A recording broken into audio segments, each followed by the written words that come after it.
Hey, what's up? How y'all doing? Yeah.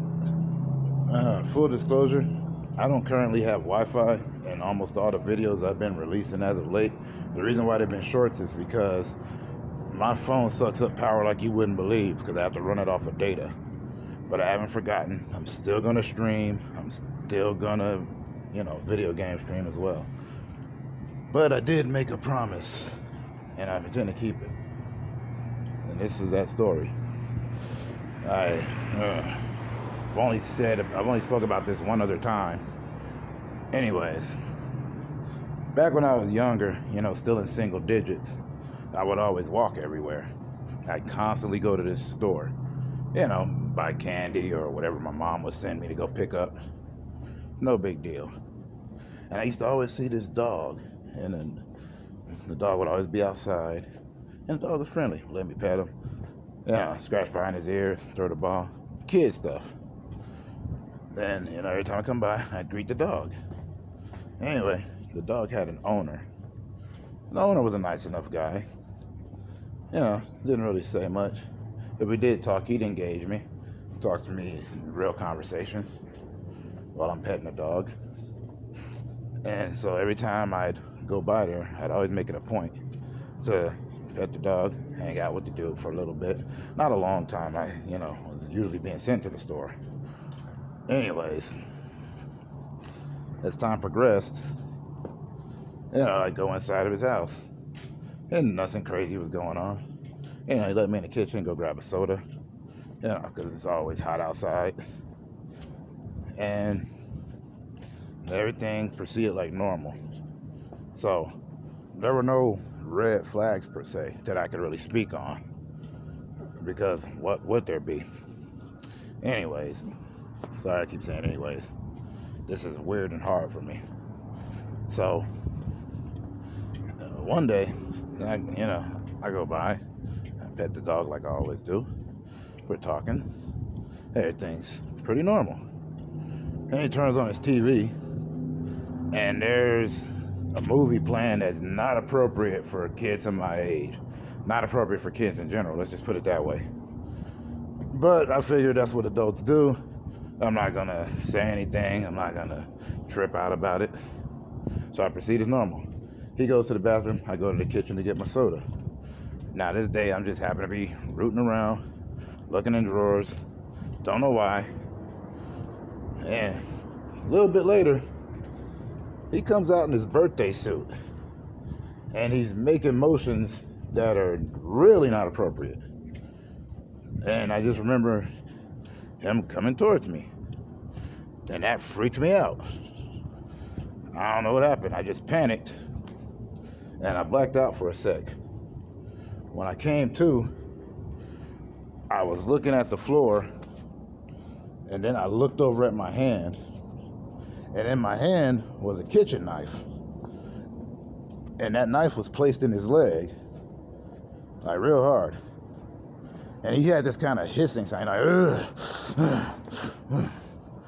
But I didn't really stick around to see if he was okay. I didn't look around for any blood of any sort. I just bolted right out the door. I ran like crazy.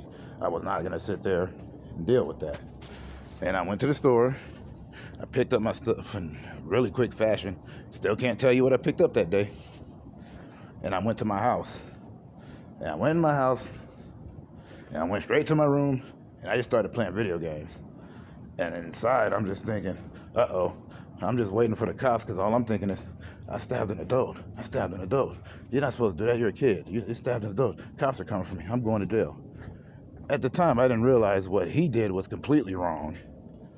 It was wrong in every way possible. So I just kept waiting for the cops. And I think it had an effect on me. I'm not quite sure. But I will tell you this. The cops never came. Not for that. They never came for that. And for a while, I wouldn't pass that guy's house. Not in any kind of way, shape, or form. Until a little bit later, I did. Because I didn't hear anything on the streets about anybody dying, so I wasn't worried about that. I didn't hear about any kids doing that to an adult. But I will tell you that that guy moved away. He never saw him again. And that always tripped me out because I didn't know what was going on. I didn't realize that what he was talking about was wrong. What he was doing was wrong. It didn't occur to me.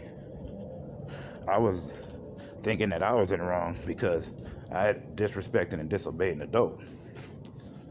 I should have told somebody because you shouldn't have to be in that position. And you're not wrong. And what I did was not wrong.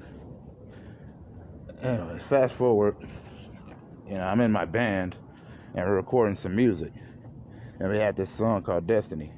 And on that song was the first time I'd ever told about the events that had happened to me.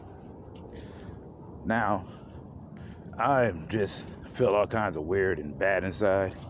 And, feeling just awkward feelings. I get done, I walk out of the recording booth and into the studio with the producers, engineering. And my band is there and they're laughing. They're busting up. And I'm like, oh, my traumatic experience, that's funny to y'all? They said, no, what happened to you is not funny. What you did to the guy was hilarious, though. They were busting up. They're like, you don't hear about a kid doing that to an adult. You don't hear that for any kid doing that to somebody that tries to do stuff with them. So that made me feel a little bit better. Suffice it to say, if you ever went through something like that, tell somebody. It doesn't have to be your parents. It could be a teacher, it could be a coach. It could be just somebody that you can reasonably trust. Even tell your friends, but you can't hold on to that. You see, it wasn't until later that I realized, what was that guy going to do? Was he really going to call the cops and tell them what happened to him and how he got that way? Was he going to explain why a kid did that? I didn't get that at the time. And like I said, I keep my promises. That's why I told you this story. That's just one of them. I got more. Because when you're walking everywhere, a lot of crazy stuff happens. And I will be live streaming soon, I promise. And I will start releasing the freestyles. Anyways, I kept up my end of the bargain. I always try to keep my promises. Y'all have a good one.